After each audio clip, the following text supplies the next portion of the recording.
Hello, everyone, and welcome to this latest webinar from Omdia, brought to you by Informatech.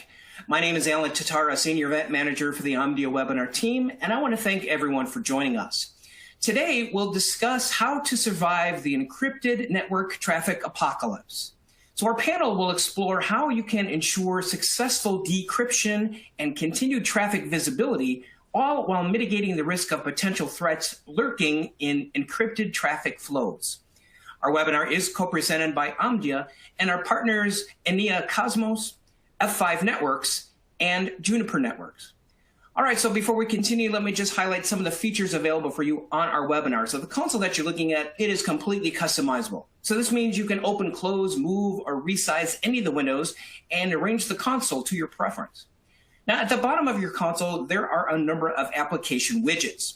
And I want to make sure that you check out the resource list widget, because this is where you're going to find the downloadable slide deck from our session today, as well as other valuable information, including a special report authored by analyst Eric Parizeau.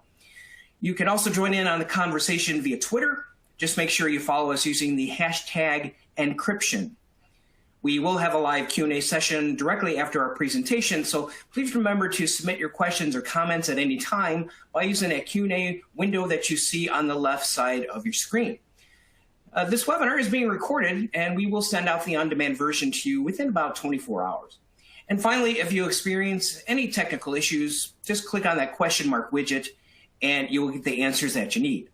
All right, so let me take this opportunity to introduce to you our panel. First leading our discussion is Eric Parizeau. Eric is a principal analyst in the Cybersecurity Operations Intelligence Service segment at Omdia. Eric is joined by Jean-Baptiste Duvachel. JB is a senior technical account manager at Enea Qosmos. We are also joined by Don Lauerson. Don is senior product manager of Encryption, Global Certifications, and Privacy at F5 Networks.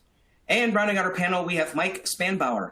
Mike is a security technology evangelist at Juniper Networks.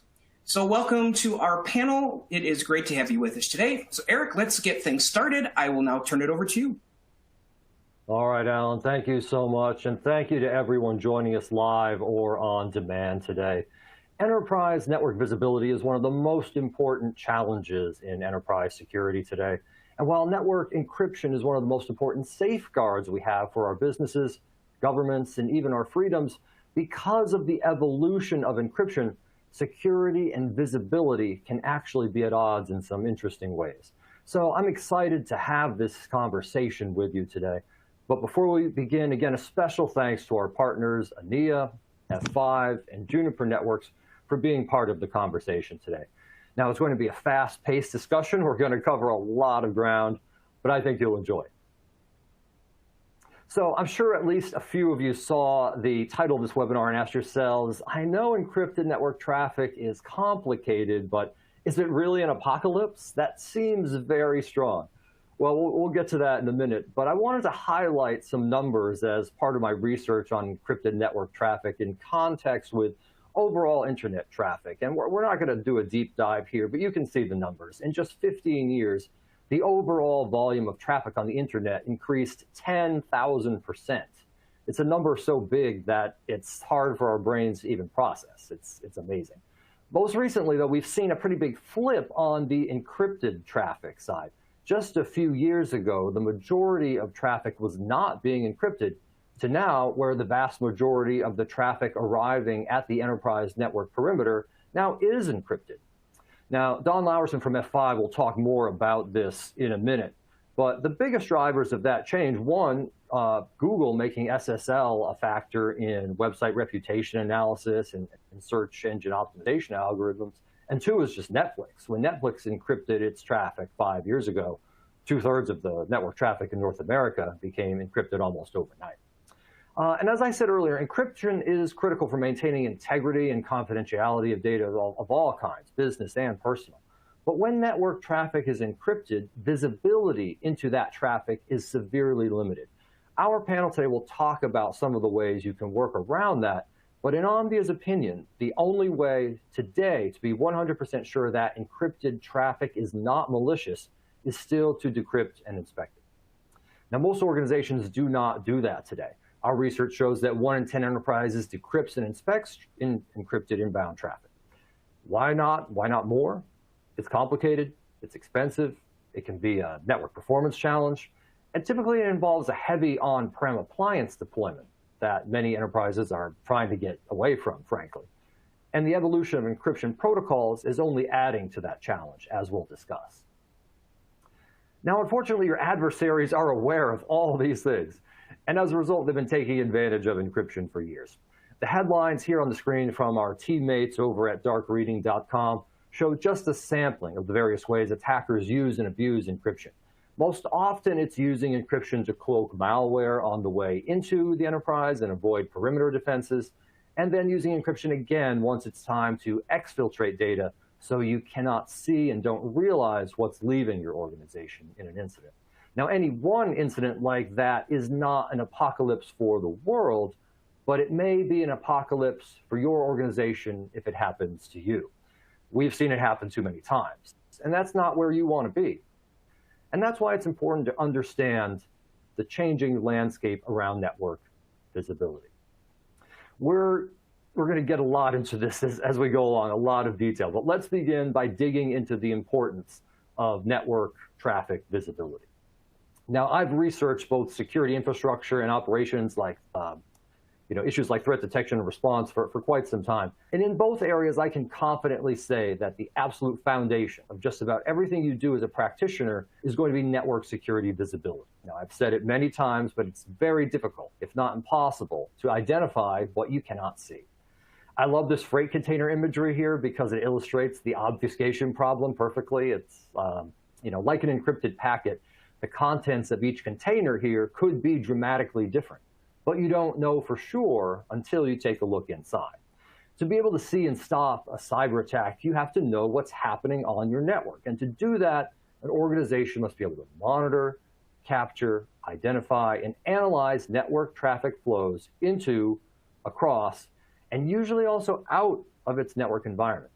Network traffic encryption, for all its benefits, represents a fundamental barrier to successful enterprise network visibility. Encryption obfuscates the ability to identify and analyze the packets within network traffic flows, including deep packet inspection. Without this analysis, enterprise network security teams are unable to discern the content within each flow. So if your header analysis at the perimeter says something might be anomalous or malicious, you can't see the payload to know for sure. So what do? Additionally, many other security controls that rely on effective network visibility are rendered useless by network traffic encryption.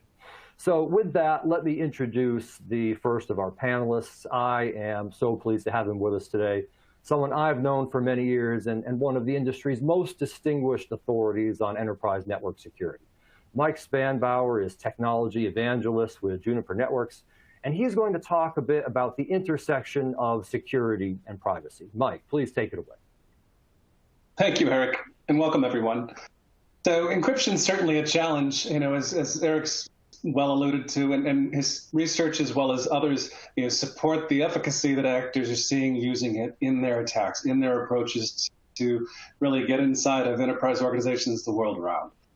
Right? So we're at odds with being able to support those privacy needs that individuals certainly have and as businesses require, as well as then on the other side as practitioners to fight the actors. And this challenge, this contention, it's this prospect that I've heard described as security versus privacy. But customers shouldn't have to choose. And part of what we're going to share today is some approaches, some ideas, and I think really industry enlightenment around innovative ways to address this. And really at its root, the challenge that we face here is that encryption, it's not just an attack mechanism. It is, as Eric noted, an obfuscation approach or an evasion tactic. And really, once you find a single evasion approach, you can bypass many controls, and this is what we've witnessed over the last 5 to 8 years. As actors increasingly using more and more advanced encryption, ciphers and approaches and attacks in their own development efforts. So, at its root, why does it work? Why are they using it? I mean, in general, malware families use old ciphers, and to that point, right, count order in that are potential indicators for us in the industry to use, and we'll talk about that in a little bit. But also dates on cert, code reuse, and really, the fact is that there's an awful lot of unpatched systems and ciphers that should have been deprecated or no longer been in use are still employed. So really, we have to be mindful as practitioners in the industry. And a quote in particular that our Threat Labs leader here at Juniper said, Munir Hahad, cybersecurity is a race that has no finish line, right? It is constant diligence and monitoring of the techniques in use, both throughout the industry and against your organization that you need to ensure your systems, your technology, and your capabilities address. And so with that, I'll turn the session over to my fellow panelist, Don Larson. Don, you want to take it away? I will. Thank you, Mike. Welcome, everyone. So I like to start with this slide. It sort of echoes what you've already heard today, but I view it as really a perfect storm. And for many of our customers, it's a forcing function to really reevaluate how they design their environments, how they design, the idea of zero trust, right? The idea of a perimeter. But the problem is that with this increase in encryption, and maybe just even a little bit of history, right? I think many folks probably recall, we used to have 1K keys, right? And when people upgraded to 2K keys, they actually found that their boxes, their internal boxes, the hardware was not able to keep up with the demand. So then you take all of these factors, such as the increase in data privacy, GDPR, as was mentioned, CCPA, Google search results rankings, all of these have driven to a forcing function that we see as a great opportunity. And from an apocalypse perspective, it is, in fact, disruptive to these environments and to the ability to protect those assets within the organization. And as was mentioned, and let me sort of give a visual here, right, of exactly what is happening is, as was mentioned, the bad actors today know, right, what security products are in most environments. And none of those were purchased, or at least very few of those were purchased all at the same time. They've been purchased over time. And that means that they're going to have different sets of features and supportability for those ciphers, right? Before, everything was RSA, right? RSA for the certificate, RSA for the ciphers. But now with a lot of what you saw out of the Edward Snowden, the Heartbleed, you've seen, and really what ultimately resulted in TLS 1.3 is you've seen a change in that cipher mix, right? The AES GCM mode. You've seen a lot of the crypto primitives being updated, and many of those legacy products did not support, or if they did support those, they took a performance hit. So really here is a visual of just showing exactly what's happening, right? Is the bad actors know what is inside the environments, typically. They can guess, and they can build that attack around creating this blind spot. And what that means is that the traffic, rather than going through those products that you have all bought and have paid money for to do specific functions, are no longer able to do that. It's being bypassed, in some cases unknowingly, for some folks, until they've actually dug into what is going on. And as was, Eric's initial example, right, is you don't know what's in those packets, and oftentimes it is fine, but it can hold very damaging payloads that can ultimately impact the company's reputation and IP. So this is the classic method, right? So what we've seen over time is the products now that can support the newer ciphers do that, but then you have this explosion of complexity, right? Because every single box needs to be able to encrypt, decrypt, And then you think about the key support, the certificates that have to be on every single one of those boxes. So now you have this explosion around operational efficiency. You know, how do you manage those keys? How do you troubleshoot a product or one of those services that are in that chain to know and do it quickly, right? And that's really where we're at today. And we'll talk a little bit later in today's session on how we think we can simplify that. But this is what we see in most environments today that have evolved and have tried to address this problem sort of in a step-by-step process. And with that, I will turn it over to JP. Thank you, Don, and welcome to everyone. As we have just seen, encryption is used to hide threats, making decryption and DPI a permanent necessity. But it would probably help those of you joining us if we take a moment to define what we mean by DPI. We decrypt to inspect the payload content, like the body of an email or an image. This payload inspection is what we are referring to today when we talk about DPI. But the term DPI is used by many for all traffic inspection and classification. That's probably the case for some of you, and it's the reason why we still refer to our product as a DPI engine, even though in the majority of deployments, the traffic is never decrypted. So traffic classification is really a more fitting term for full L2 to L7 inspection.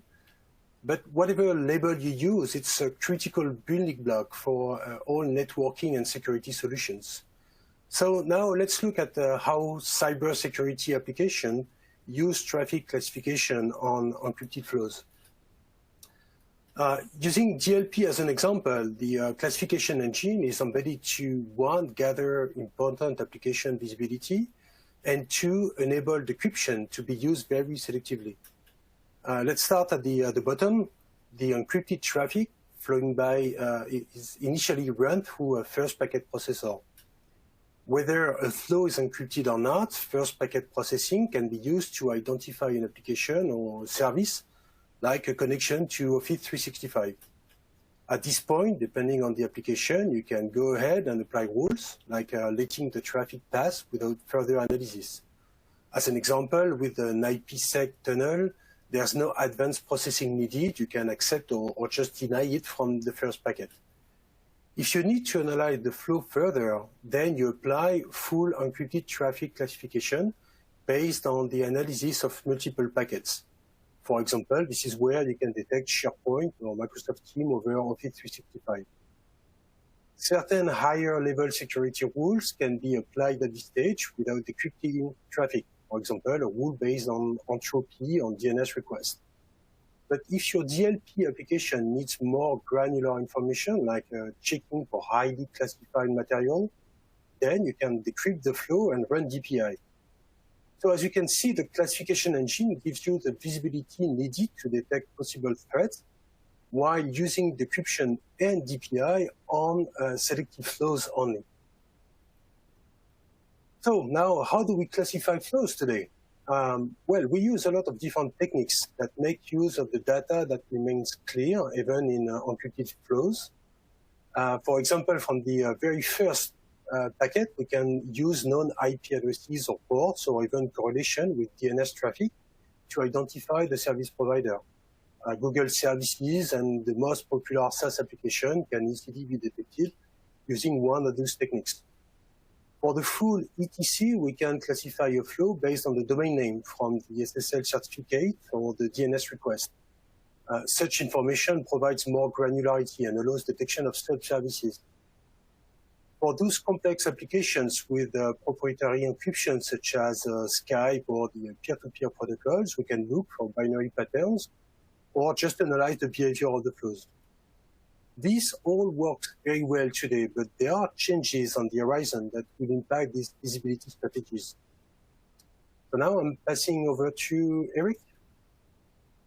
All right, thank you, JB. And we'll get into those changes in a minute. But specifically, I want to provide some background first and talk about some of the architectural changes that are versus what's being done today that are affecting network visibility. So as I said, my fellow panelists are going to do a deep dive on architecture specifics shortly, but what I really want you to understand here today is that the changes in the encryption landscape are going to require changes in visibility architectures, and that's going to happen in the near term. So a little background, there are two traditional methods to decrypting inbound enterprise network traffic. There's the tap span or passive method in which network traffic flows are duplicated.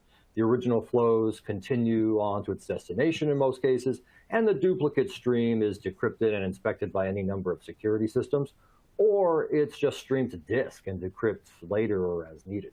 That worked fine until TLS 1.3. That's the newest and most secure set of cryptographic protocols approved by the IETF in 2018. It's really hard to explain without getting super technical, but in short, TLS 1.3 requires use of a unique session key exchange technique called Diffie-Hellman ephemeral. With DHE, a new session key is created each time a new network session is initiated. This significantly increases the complexity involved with network traffic decryption, so much so that passive decryption is not going to be an option, at least not without significant changes to an organization's decryption architecture. And then there's the proxy-based method or the active method. This relies on an inline device, a proxy in some form, that is located in between a client-server connection. That proxy impersonates the server to the client and the client to the server. And by doing so, can obtain the recipient's private key and then allow you to decrypt the encrypted traffic. Now, because this happens essentially in real time, the changes in TLS 1.3 are less of an issue, but to perform real-time decryption, the ever-increasing volume of encrypted inbound traffic that we talked about is an issue because it's expensive because of the compute required, has significant network performance implications as well, especially for organizations that are moving more and more to the cloud. Most organizations are undergoing digital transformation in large part to avoid IT bottlenecks like hairpinning cloud traffic back to the data center. And yet decryption still often requires that. So again, the key theme is that the architectural approaches to gain visibility into encrypted traffic through decryption are becoming less and less viable. And now is the time to think about making some of those changes. So with that in mind, let me hand the baton back to JB Duvachel from Enea, who is going to advance the discussion on these visibility changes. JB, back over to you. Thank you, Eric. And so, Eric, you're right. The TLS 1.3 encryption standard is an important change, along with the new version of the QUIC protocol.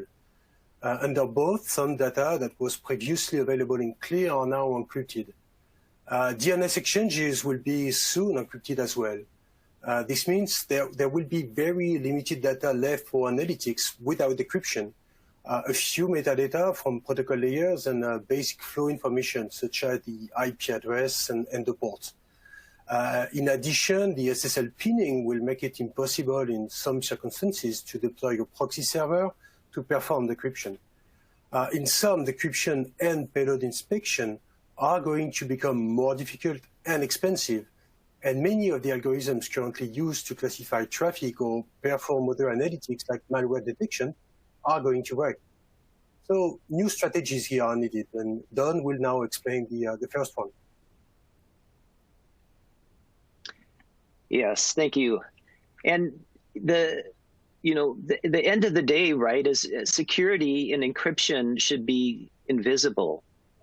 We like to focus on the fact that at the end of the day, people are trying to do their job, they're trying to do their work, and that performance and those fundamentals need to be maintained. And that's really driving a lot of these design decisions and discussions, as been mentioned, right? So imagine all of the different crypto, the different performance, now looking at the redesign. How do you make sure that you're able to support those legacy applications? How do you make sure that you're able to still provide full availability and uptime? And then how do you actually future-proof those designs to anticipate the cloud, to anticipate some of the changes? And was mentioned earlier, right, is the bad actors are always advancing, always thinking up new ways to take intelligence or the IP out of the organization in a way that needs to be flexible and agile. So the key point here is you need to still maintain the fundamentals, and a lot of that has to do with being able to provide that visibility, but do it in a way that is performant as well as flexible. And this is the example that I wanted to provide. It does, in fact, anticipate the ability to drive that traffic in a way that is intelligently managed. It is based on policy, which, as many folks probably understand, right back to the privacy discussions, you do not want to decrypt sensitive information, right? If you do, then there's certainly a handling obligation there. There may be regulatory obligations there. But being able to drive that traffic now, rather than going through every single device, being able to do it in a way that is intelligent based on, for example, category-based lookup or IP geolocation, right? Maybe you don't want some connection going to Uzbekistan if that is not a part of the business. And then you need to be able to actually protect those keys in a net HSM or in a standards-based way, such as FIPS or common criteria. And that's really what we're going to be talking about here as we move forward. And I will go ahead and show the two directions that you need to anticipate, right? For the first one is the inbound. And we've talked about that. That's really your users connecting to those corporate apps. How do you make sure that that visibility is in place? That's usually where the attack vector is first going to come in. And you want to be able to do that in a way, again, as I mentioned, back to those fundamentals, in a performant way, but do it leveraging those security products that you have purchased. And with that, I will hand it back over to JP. Thank you. So we are going to zoom in now on the steering model that Don just explained, so we can understand the role that traffic classification plays in this architecture. First, you need to determine which flows need to be decrypted and inspected by which functions. Encrypted traffic classification is what enables you to do this. Then you can apply the same single pass architecture to encrypted classification as you can with single pass decryption. This can give you a real performance boost as decryption becomes more expensive. But here, accuracy and granularity matter really a lot. If you can only identify a limited number of applications and your accuracy is not that great for those, then even with the best architecture, you're still going to be doing a lot of unnecessary decryption and even letting some threats slip by undetected. For example, it's not relevant to analyze decrypted content of a Microsoft Teams audio call, while it's important to do so for SharePoint file transfer. The same goes for using a classification engine that performs poorly in general with encrypted traffic and has no strategy for coping with the changes to come, which is what I think we will be discussing next. Mike, passing you the microphone. Thanks, JB. And I think both yourself and Don, really did a great job of setting up, the architectural shifts and considerations. The piece that I'll add here is that, the architecture choice that each organization makes must provide the ops team and really the practitioners with the managerial or the operational control. So it's one side to have the technology in place to handle the packets and, of course, direct the flows and, decrypt, et cetera. But having that visibility into and control of both the policies as well as the behavior of what those policies do is crucial. And as I think, Don, you shared at the beginning, right, oftentimes, organizations approach their architectures in project-based components, right? It's, acquired over time, pieces are added to, their entire defense in depth. And as a result, there may be gaps in control, visibility, and operational weaknesses. And so, what it comes down to is ensuring that you have the keys and the managerial control to provide your organization with the operational insights and ability to handle that traffic on an as-needed basis. So, Eric, would you do me the honor? Thank you, Mike. So let's move ahead to a brief discussion of some new ways to gain encrypted traffic visibility.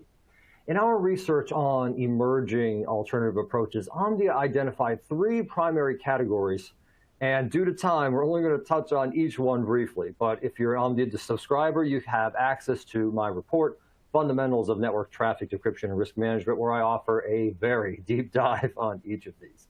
First is cloud-based decryption. This is essentially decryption and inspection as a cloud-based application service.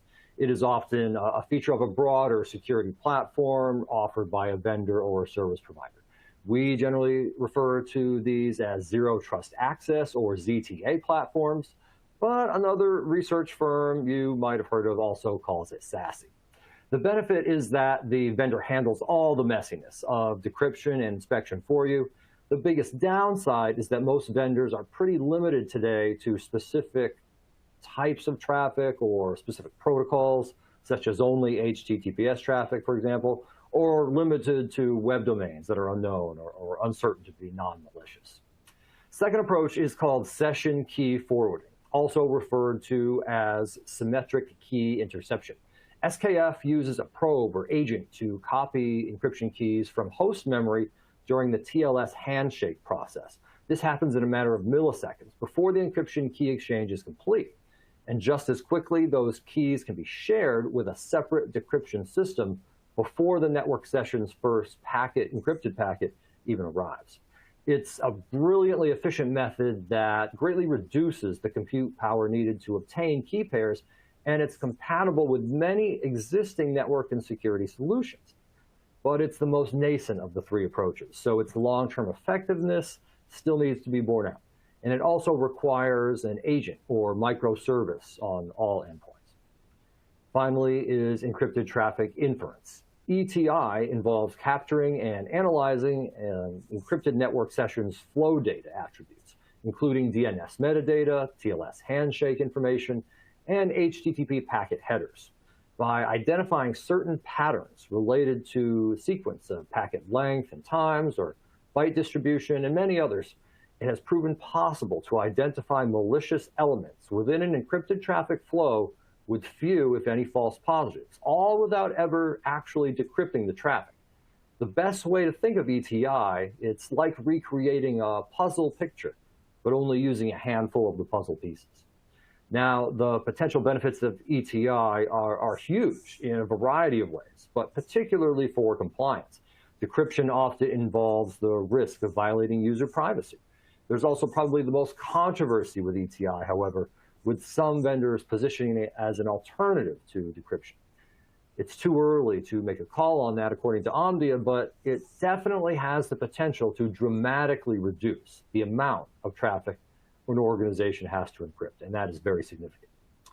Now, I'll virtually pass the microphone back to JB from Enea, who is going to talk more about these emerging alternative approaches, starting with a hybrid approach that I think indicates where future visibility architectures are headed. JB, please go ahead.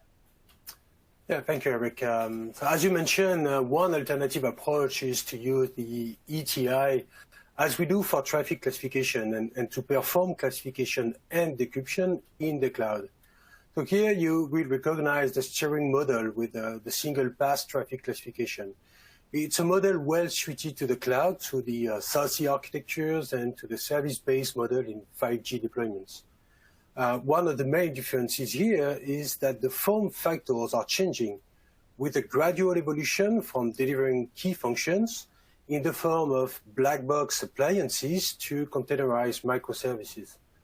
Another key difference is the consistency that single pass classification can bring within the integrated service model used in the cloud.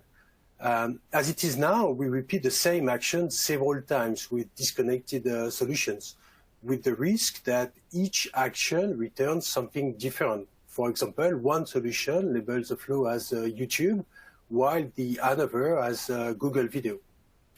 So now I let Mike giving you more details about the ETI versus TLS. Thanks, JB. And indeed, when it comes to approaches, as Eric pointed out, there's a number of novel and frankly innovative concepts. And encrypted traffic inference is think of it as, again, as Eric noted, right? Having part of the pieces in order to, in essence, identify the threat or the bad actor activity in this case. So at its root, right, eventually there's some activity, some indicator that can be captured and seen by the system. And so whether that's on this specific session establishment or prior, right, there are indicators that can be captured, right? These include, endpoint behavior, north-south traffic behavior, right, protocols in use, right, destinations. There's a number of attributes that ultimately all kind of become a fingerprint and reveal the actor's intent. And so using all of these in aggregate, you can look for bad behaviors, groups of behaviors, the sequencing, the rest of the metamaterial, and through, aggregation and really, statistics, machine learning, AI, et cetera, other algorithms, you can, with reasonable confidence, achieve a fairly, accurate verdict on, certain actions, certain campaigns, certain threat types, because in general, right, the bulk of threats, universally are not, patient zero or first patient scenarios, right? Campaigns are run, to tens of thousands of hosts. The first couple trigger, these trip lines, and subsequent attacks from that IP are known. So, there's certain activities that you can block as a result. Now, that works really well for 1.2 or prior, right, and being able to see all this material. So what about 1.3? Similarly, these behaviors are still visible prior to session establishment, and in aggregating more of those disparate components, as JB just noted, right, ensuring that you're leveraging the intelligence of all of your assets, all of your capabilities, and correlating that across the environment, through more advanced, machine learning algorithms. And we don't have time to get into them today, but, you could certainly introduce additional data points that ultimately not only achieve a high degree of accuracy when rendering a verdict on a flow or on a particular activity, but it also reduces, FPs or false positives, as well as increases confidence to, reduce false negatives to a point where you've got the ability to now knock down a lot of traffic that no longer even needs to be inspected or decrypted. And so this is that flexibility and freedom to ensure that the resources are applied to those areas that need to be, and leveraging capabilities like ETI to augment. And it's an and strategy, to be very clear, right? This isn't an exclusive approach, right? This is in addition to other technologies used. And so with that, JD, I'll turn it back to you. Yeah, thank you, Mike. So we have discussed some examples of using machine learning for threat detection, and machine learning has an important role to play too in traffic classification. Now that most of the interesting metadata are encrypted, and knowing that decryption must be reserved for the key scenarios, we need to identify the traffic with new techniques. And one option is to combine actually different techniques to reach our goals. Since we still have bit of metadata, some ETC functions will remain useful to classify a service or an application. And thanks to the IP address, we can still classify a service provider or a SaaS application. Using the machine learning, we can now profile the traffic and link it with a specific workflow. A file transfer profile is quite different from an audio call or a video stream. So let's see here two examples. First, we can detect potential lateral movement by combining two techniques. The ETC function will help us to classify some flows as SSH, one between the machine A and machine B, the other one between B and C. The machine learning process returns that their traffic profile are both about file transfer, but also that the two flows are the same volume at the same time. So what can we conclude from that? There's a suspicious event, which looks quite familiar with lateral movement, where A is sending information to C using machine B as a pivot. So we can now send this information to an IDS solution. Next, let's see how to categorize unusual traffic patterns and whether they represent a threat or not. On the right side, we can see a spike in traffic which indicates a potential DDoS attack. A simple IP address check shows that the flow is attached to a Google server. Complementary machine learning process returns a video stream profile. So now we can conclude that the flow spike is due to a YouTube connection and is not a DDoS attack, so we are safe here. And on that, I'm giving you back the microphone, Eric. All right, JB, thanks again. So I want to make sure we provide you with some action items here as your organization begins its journey toward network visibility and potentially looking at some of these alternative solutions. First, make sure you know the objectives of your security program or the purchasing effort that you're leading. Sort of an obvious best practice, hopefully, but the objective ask this question: is the objective to put the technology in place to actually gain network security visibility, or is this really a compliance-driven effort where you need to validate and report?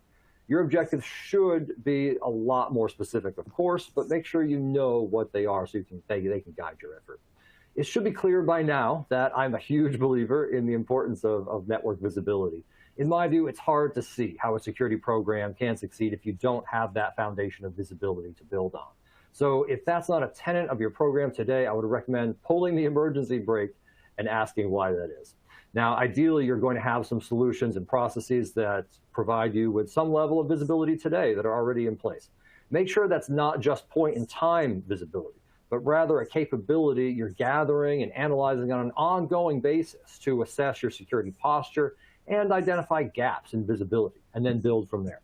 For example, if you know what's happening on your end-user endpoints, but you don't have the same visibility on the workloads in your virtual data center, then that's going to be a really good starting point. Same goes for encrypted traffic visibility. Are you doing limited policy-based decryption directly on the perimeter firewall? If so, that's certainly fine. That's a great starting point. But most organizations find that's a pretty heavy load and they just can't decrypt everything they would like to. So make sure you have an understanding of what you can do and what visibility you ideally want to have, and then you can figure out your path from there. Finally, at the end of the day, security is about reducing business risk, as well as the threat scenarios that present risk to the business. Again, understand what the business risk profile is for your organization and what threats your CISO and CIO are most concerned about to the business. And make sure your visibility program supports those objectives. You'll be much more likely to get a successful outcome, not to mention the buy-in that you need from executives. So with that, we're going to give you a look at some specific technology options. So going first, let me hand back once again to JB from Enea. JB. Thank you, Eric. So my parting advice here is to remember that the traffic classification is a key building block for today's security applications. And it will provide really valuable contextual data for emerging ETI solutions as the amount of clear data in encrypted flows is reduced. So it's really important to find out what kind of classification engine your in-house or third-party solution uses, and whether the roadmap is designed to handle challenges like the TLS 1.3 and encrypted uncheck. If you are using a leading commercial product now, you're probably in good shape because our engine is probably inside. Our engine is embedded, for example, in 3 of the top 4 SD-WAN solutions, 4 of the top 5 SASE solutions, and 3 of top 6 secure web gateways. It's also used by large enterprises for custom solutions. But if you're not sure what kind of engine is under the hood, now I really believe it's a good time to ask. Don, passing to you. Alrighty, thank you, JB. So I wanted to sort of touch back on the earlier slide, right, as I showed that classic example where those legacy products were doing the encrypt, decrypt, encrypt, decrypt, and all the complexity there. Really wanted to introduce our approach, which we call SSL Orchestrator, and why we feel that actually allows you to selectively scale and manage those investments that you've already made in those security products. And really just to jump right into the visual, first of all of the techniques you've heard today are supported in this environment. You know, we're very keen on having an agnostic approach because every one of the customers we talked to today have a mix of security products.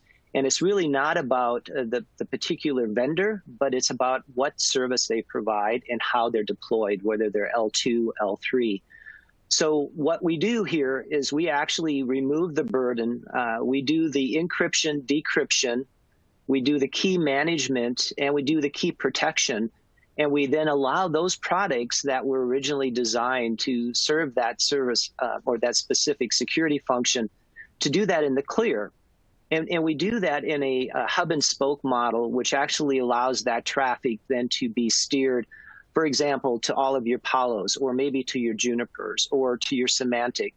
And you can do that on a policy basis. For example, let's say you have contractors. You maybe want to run those through every single security chain. You want to decrypt everything. But then you have the executives. And maybe you just want to do the pattern analysis, the machine learning, and just look for abnormalities in that. And because we're hub and spoke, we actually can take that feedback from that security product and actually take further action. And if not, if there's nothing unusual, then we can just pass it on through. So it's really about allowing the investments that many of our customers have made on-prem, but then also anticipating the cloud, being able to actually see some of those pieces move off into the cloud and support the technologies we've talked about today. And we do that through what we call dynamic service chains and doing really a virtual breakout of each of those policies and those technologies to then make sure that we're able to leverage the emerging technologies in a flexible way, but then also be able to update and move those products out in a way that is non-disruptive. And with that, I think we're going to switch it back over to Mike. Thanks, Don. And so Juniper Networks, is supporting our customers and addressing this challenge of encryption and decryption with a product capability called Encrypt Traffic Insights. This is a capability that resides within our ATP cloud, our cloud, intelligence and analytics service. And so it's just included for customers. And really what it comes down to is it does that aggregation behavioral analysis. It's constantly looking throughout the network in order to identify and to capture those behaviors as the sessions are established, as traffic patterns indicate.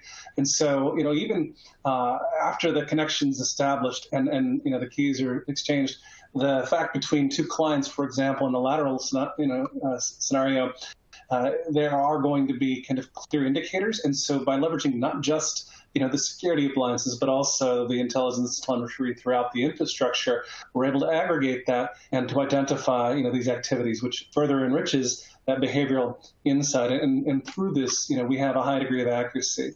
And so, just a quick example, right? As the session's established and it walks through each of these steps, further refines and builds a more complete kind of fingerprint, which ultimately, in the case of like C2 traffic, we can block the host and technically isolate it, because chances are there's an infection and you got some more work to do beyond just the encrypted scenario here. And so this capability is solving these challenges for customers with a very high degree of efficacy for the known attacks. And what it does is, again, it reduces that load on the entire infrastructure to be able to selectively decrypt and provide operational control over that traffic, so that you've got the right visibility where it's needed in order to really address these challenges at scale. And so with that, Eric, I think I turn it back to you, sir. Thank you so much, Mike. So I'm gonna have some brief closing remarks, and then we're gonna have a little live Q&A for you. So stay tuned here. So in closing, encryption is a double-edged sword. It's vitally important for both security and privacy, but it is the enemy of visibility, and we cannot ignore that. We need to recognize it and take action to address the need for visibility in our organizations. For those of you that are decrypting traffic actively and passively today, that's great, and I'm glad you made that investment in visibility for your organization. But you have to recognize that the changes introduced by TLS 1.3, specifically Diffie-Hellman ephemeral and perfect forward secrecy, as well as digital transformation and the growing encrypted traffic volume, these things are all going to necessitate changes for your approach and your architecture. Fortunately, there are some really fascinating and promising alternative approaches that are coming into the marketplace and offer considerable potential. The three that we discussed, cloud-based encryption, SKF, and ETI, Omdia believes will all likely have a place in future visibility-centric network security architectures as we move forward in this decade. Finally, if there's one message to take away, the time to wait and see is over. We know these changes are coming. They're on our doorstep. And adversaries see the opportunity to exploit organizations that are not actively seeking visibility. So now is the time to research these issues in the context of your own organizations and begin work on your plan of action. So that concludes the prepared remarks for our webinar, but we want to hear from you. If you're listening to us live and you have a question for the panel, please submit it now in the question submission area on your screen. So let me try, we'll try to at least do one question for each of our panelists today. So let's start JB, with you. Here's a question. If you have an IDS engine, do you also need a DPI engine? Well, actually, an IDS is a vertical solution comprised of rule engine and protocol dissectors to create alerts on suspicious payload or traffic behavior like a DDoS. Some IDS are starting to have more and more complex dissectors to analyze complex protocol metadata, such as the radius or TLS metadata. DPI has been providing these complex metadata since the beginning, but the DPI goes further and specializes in the classification of L7 plus applications, such as the WhatsApp or the BitTorrent of the world. So DPI provided information can be a good complement to an IDS in SIEMs or security analytic solutions. All right, very good. Thank you, JB. Let's go to our next question. This one, let's send it over to you, Don, from F5 for this one. And you touched on this, I believe, a little bit, but we didn't get a chance to really dig into the differences of orchestrating inbound encrypted traffic versus outbound encrypted traffic. In light of the changing architectural needs that we discussed, what important strategic or technical differences should enterprises keep in mind? Yeah, no, that's a great question, and for us, inbound is really about protecting those back-end legacy applications. Making sure that you have a strong front door, and as a full proxy, we can ensure that the strongest negotiated ciphers are achieved between the client and the F5 big IP product.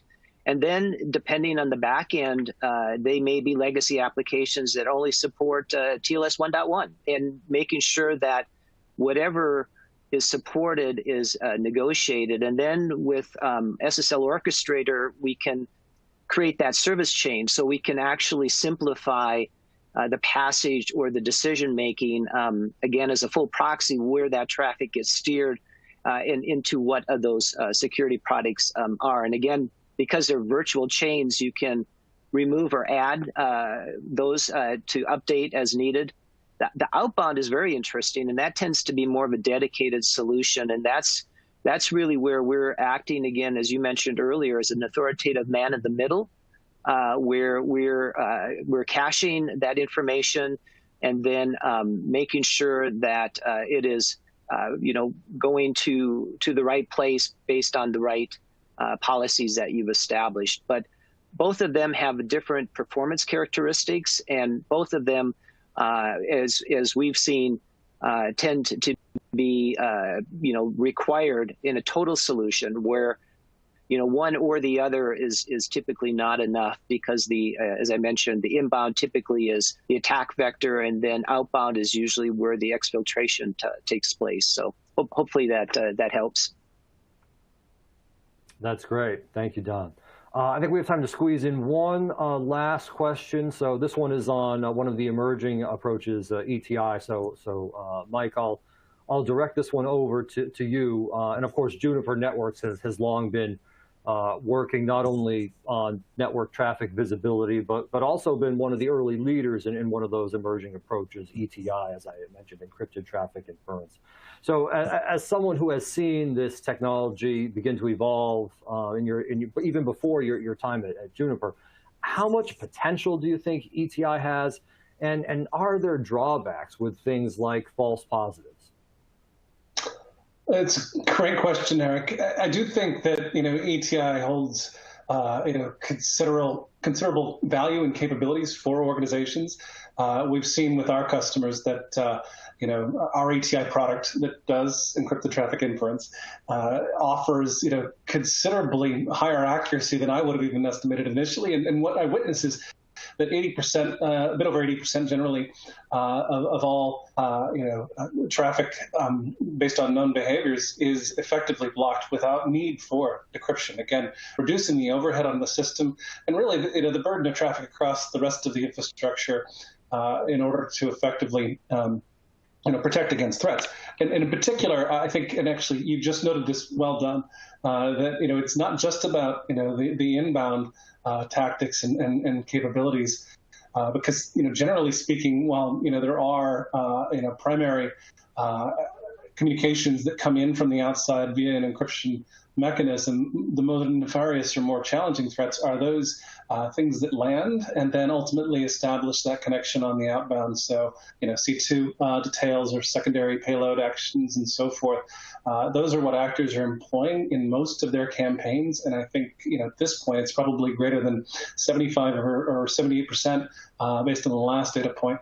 So being able to see that and know that that IP address is an active campaign being run by attributions less important, just knowing that it's serving up bad things allows us to very accurately, effectively block or drop that session and the connection.